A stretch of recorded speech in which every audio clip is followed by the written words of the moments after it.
Now, when it comes to winter backpacking, it's really not all that different from the trips that we do in the spring and fall months of the year. But being the winter, there are a few more variables to consider that have an effect on the gear that we choose to take with us and making sure that we have a safe and enjoyable experience out in those cold months of the year. So today we're going to break down my entire winter backpacking gear list, everything that I carry with me for cold weather backpacking and why I carry these things. So hopefully it will help you decide better what to carry for your cold weather backpacking trips. Now, priority number one for me with my gear planning is all focused around managing moisture. How can I keep myself dry and warm while I'm out on my trip? Not letting myself overheat and sweat too much and then my clothing getting wet or just getting wet from snow, rain, and that kind of thing. So it's important to plan your gear around the idea of how do I keep myself dry while I'm out on my trip. And speaking of that, I want to thank Thermore for sponsoring this video today. Thermore makes synthetic insulations that are also recycled. Now, we talk a lot about synthetic insulation being a good option as an alternative to down if you are in wet environments. And we'll talk more about that as we talk about choosing the layers that I take out on my trips depending on what the weather is going to be like. Now, gear item number one is the pack that I'm carrying for my winter trips this year. This is the Superior Wilderness Designs Big Wild 70-liter backpack. This is a beast, but I chose this pack specifically for a few different reasons. The first is the capacity. It's 70 liters in the volume, which makes it possible for me to carry everything that I would need. You can see snow shovel, snowshoes on here, chair, all sorts of gear. And the pack is also designed to carry pretty heavy loads. This thing is designed to haul loads, upwards of 50, 60 pounds of gear comfortably. I've got 34 pounds in here right now, and it absolutely feels like a dream, much better than other packs that I've used that have a weight limit at about 35 pounds. This is so much better. So I'm really stoked about that. The other thing that I'm excited about with this pack is the number of places to strap gear down. There are loops everywhere. There are strap options for you to just do whatever you need to make this as versatile as possible for whatever gear I'm carrying, whether it's snowshoes or skis or larger tents, larger like wood stoves and such. If I'm doing a hot tent trip, the versatility of this is fantastic. So I'm really excited about the Big Wild 70. Now, arguably the next most important pieces of gear are going to be the tent that you choose to take with you to give you the shelter that you need, your sleeping gear, and the layers that you put on your body to keep you warm and dry. Now, the tent is important because it provides shelter. It provides a safe place for you to get out of the wind, to get out of the snow and rain, and have somewhere to get warm and dry. Now, the tent that I've got here is the Nortent Vern 1. This is an all-season or 4-season tent that is capable of handling some pretty heavy snow loads, and the outer fly is designed to go all the way to the ground, which provides wind protection. It makes it so you sleep warmer and you don't have a bunch of wind like coming in through on the bottom side of the tent. And it has a full solid inner, which provides a lot more warmth opportunity than you would see with many 3-season specific tents out there. Now, I recently did a video talking all about the difference between 4-season and 3-season tents and why you should choose one or the other for your specific needs for your winter trips. I am doing a lot more winter camping this year, so I am choosing to go with a more specific tent that is dialed in for 4-season or just cold weather use, with that full coverage fly all the way to the ground and a solid inner, and capable of handling stronger winds and snow load should I find myself out in the snow. For winter sleeping gear, this is something that I never skimp out on. I absolutely want to make sure that I'm always as warm and comfortable as I possibly can be, because sleeping cold in the winter is just absolutely miserable. So I ensure that I don't skimp on that. The sleeping bag that I am using, that I've been using for quite some time now, is the Cumulus Teneka 700 down-filled sleeping bag. This is a bag that has some really specific design features to help you sleep warmer in colder months. Things like here on the side of the bag, you have additional baffles of down so that you have as much coverage and no cold spots happening with the way that the down distributes within the chambers of the baffling. And it is a larger bag in the overall girth and size of it, meaning that if I am in way colder conditions, then I have more space inside of the bag for me to layer up and not have any of that additional layer compressing the down inside of the bag. So my recommendation is, if you are going to be doing a lot of winter camping, then I suggest investing into a more winter specific sleeping bag that is more comfortable and just ensures that you are as warm as possible. Otherwise, if you're going out just a couple times a year, you can typically get away with your 3-season 20-degree bag and adding a liner to it, or a synthetic blanket or lighter quilt on top to ensure that you sleep warm in those conditions. Now, my pillow of choice is the Zenbivy soft top pillow. I love this because this is a 3-part pillow where you have your pillowcase, you have your air bladder, and then on top of that is a down topper that helps you sleep warmer. It's more comfortable, and you have really good height as a side sleeper. Now, the sleeping pad of choice for me is the Xped Ultra 7R. This pad for me has been the most warm and enjoyable pad for my winter camping, especially when I'm on top of snow. Now, this features their down mat insulation. So this is actually filled with down insulation and has an R value of 7. It's not the most comfortable sleep with the baffling. I would prefer a quilted baffle, but this is as close as I get without also being super noisy. I've used an Xtherm in the past. I didn't enjoy it, even though I was warm. The Mylar insulation in there, super crinkly and just not enjoyable on top of the snow. This is very soft, it's very plush, and I sleep very warm and enjoyable out on the snow with this pad. And it's not excessively expensive either. This is a great option for winter camping. All right, let's talk layers now, because this is also a category that's super important. And I've got quite a few different pieces of apparel here for my layering that makes it so I stay warm, I stay dry, and I'm comfortable out there in whatever conditions I would find myself in. Let's start with the lower body first. My base layer of choice is a 250 weight Smart Wool base layer bottom. These are for sleeping, these are just for added warmth, and the reason that I go with a 250 weight is to just be more comfortable in colder conditions. I found that for me, I run kind of cold, and 150 weight is not quite as warm as I would like it to be. Then I will, depending on the conditions, what the weather and such is going to be like, I may just use my standard backpacking nylon synthetic type of pants with a gaiter on top for me to be out in a winter trip. But if I'm going to be in a lot more wind and potentially out in wet conditions, then I'm going to go with a soft shell, more technical type of pant like this one here from Mammut. This is going to provide more warmth, and it will keep me dry. It will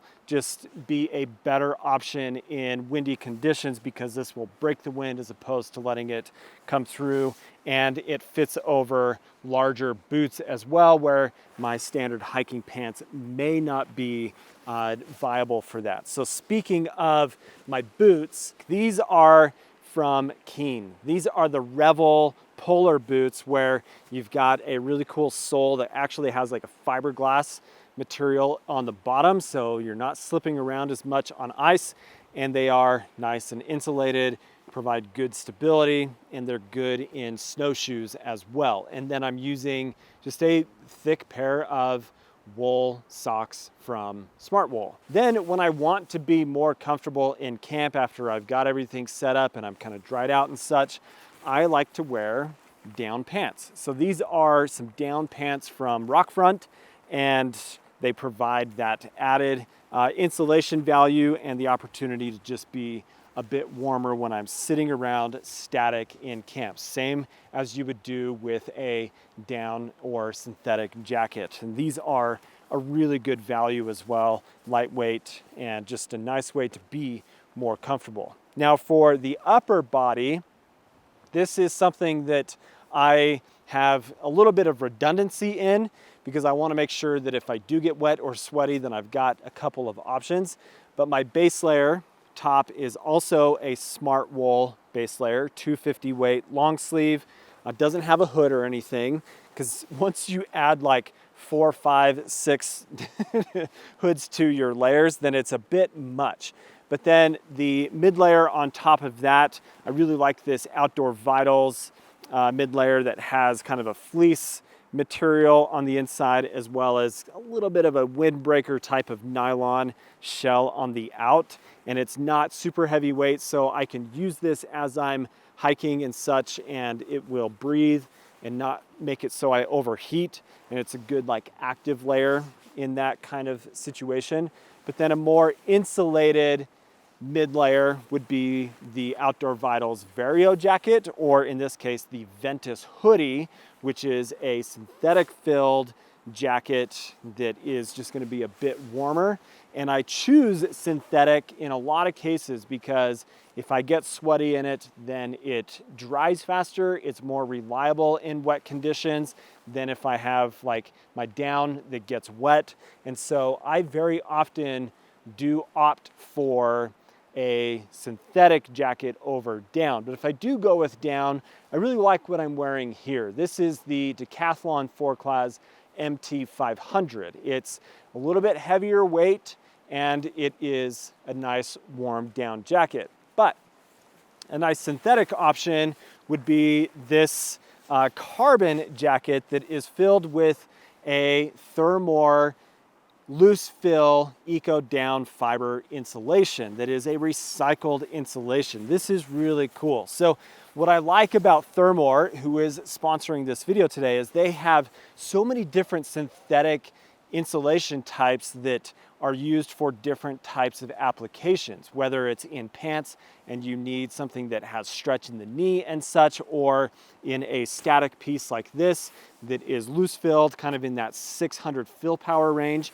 This is a really solid option, and it's cool to see a brand like Thermore that is providing many synthetic options that are also recycled for you to be able to choose products that fit the right use case for your needs. So I like this carbon jacket because it is synthetic, but it acts in a lot of ways like a loose fill down jacket because the loose fill fibers are in here and it's not a sheet insulation and looks like a garbage bag as well. So that is a nice option. And then lastly, for my most outer layer is going to be a good shell. Now in the past, I've done pretty well with just a simple rain jacket, but a shell that is designed for cold weather use is important because what you often have is a much larger cuff that makes it possible for you to get gloves on the inside of the cuff, keep your hands dry that way, and just be more comfortable, and you will stay drier in something like this. And this isn't like a crazy expensive shell. Sometimes you could spend like $500 on a hard shell, but this one from Mammut is a good option. And then very last for my layers is the gloves that I carry, a beanie, and a neck gaiter. So I've got a lightweight beanie here. I don't typically carry something super heavyweight because I've got hoods and stuff with my jackets. And then I do like to have a neck gaiter that just provides some additional warmth to bring that up over my face,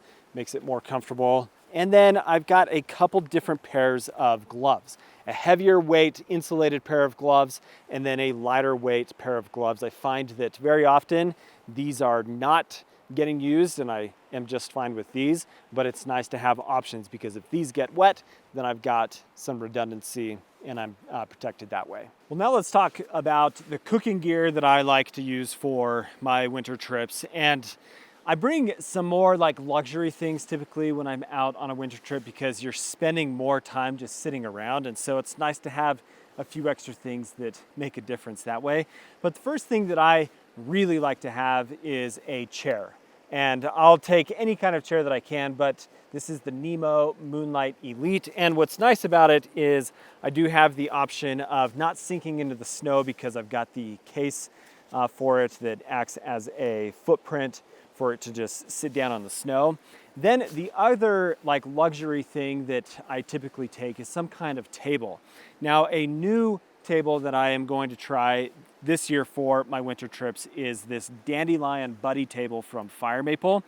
It's got just like a center spike or a pole that you just shove down into the ground, and then it has adjustable height that way. I've just got 2 of the 4 total pieces in there, and it's like the perfect height for what I'm doing here. But I can take my utensils, which the cooking that I do in the winter is usually just like freeze-dried meals, but I like to also do more gourmet stuff. So I will typically bring a full like cutlery set, and this is from Keith Titanium. So I've got a space to put that's up off of the snow, up off of the muddy ground, and then the stove that I'll use for my trips is usually a stove that just has a pressure regulator in it.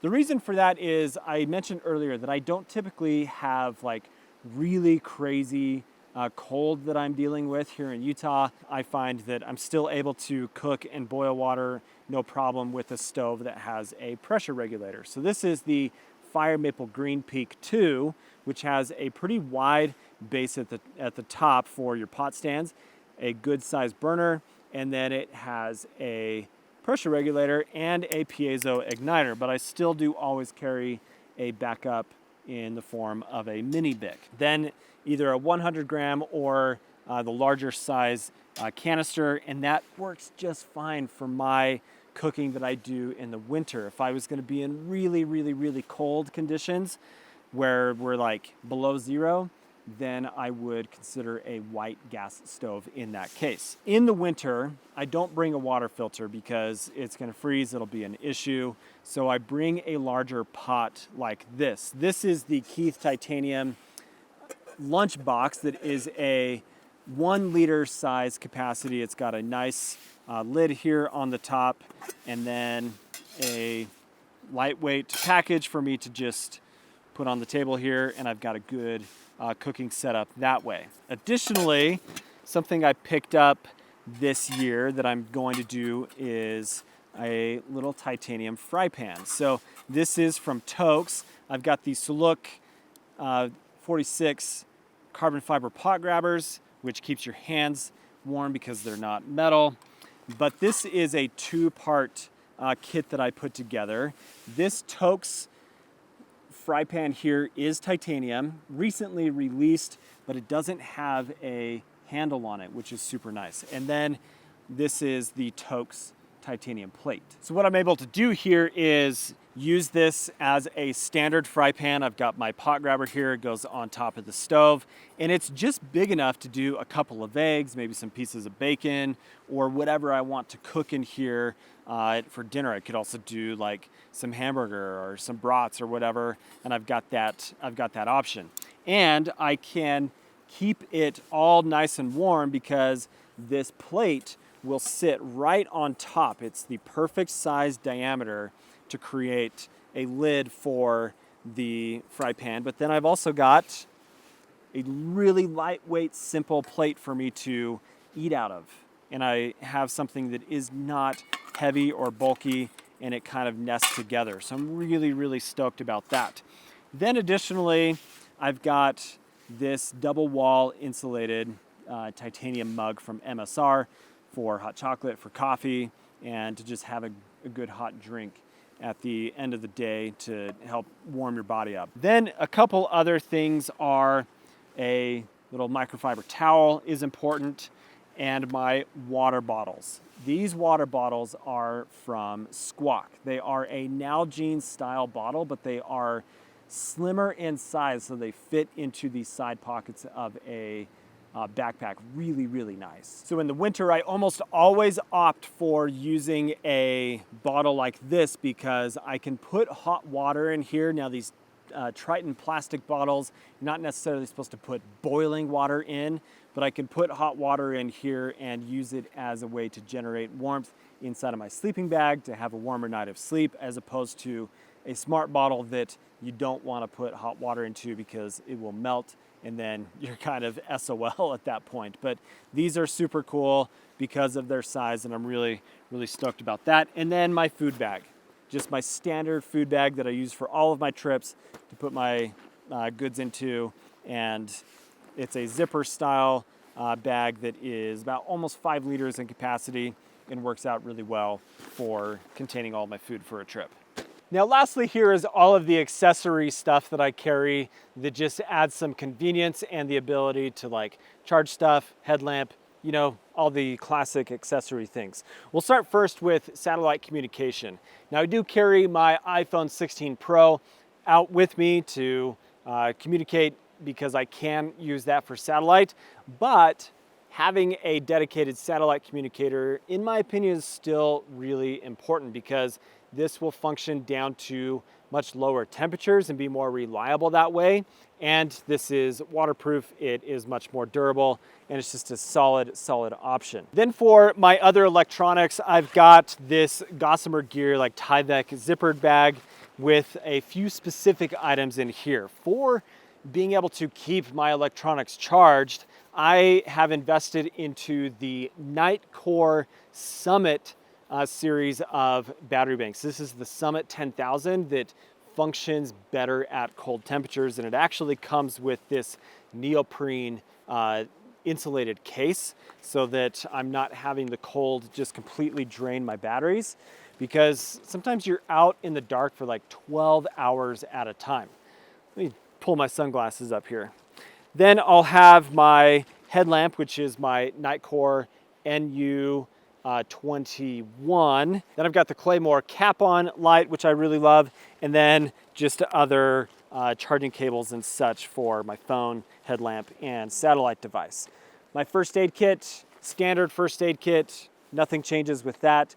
Then my poop kit for the last bit. Now out in the snow, I will always carry a wag bag. Usually I'm doing 1 or 2 nights, but most of the time it's an overnight trip, and you can't dig into frozen ground or really deep into the snow. So I carry a wag bag with me for that case. But if I can dig into the ground, then I just have my standard poop kit with my trowel, my wet wipes, and a hand sanitizer bottle. And that's pretty much it. Like, that rounds out my entire winter backpacking gear loadout. Now, a few other pieces of gear that may be required for you to get out on a winter trip are going to be things like a pair of snowshoes or a pair of skis. Maybe it is a set of micro spikes to put on your shoes for hiking on icy trails. That's going to be contingent on your specific needs in your area, but something else that I will carry almost every single time if I'm in the snow is a avalanche shovel so that I can dig out the snow as necessary, level things off, and just make it easier for me to enjoy being out on the snow. You may be in an area where snowshoes are not even necessary, but you're still in cold conditions, and that's where microspikes may be important, but that is additional gear that is added to your winter kit so that you can enjoy yourself when you're out there in the snow and such. So let me know what questions you have down in the comments of the gear that I've got here, things that you would change, things you would do differently, how it goes for you in your trips that you go on, and let's have a conversation about it. But thanks for watching today, guys. If you're not subscribed, please do subscribe. Hope you have an awesome day. We'll catch you in the next one. See you later.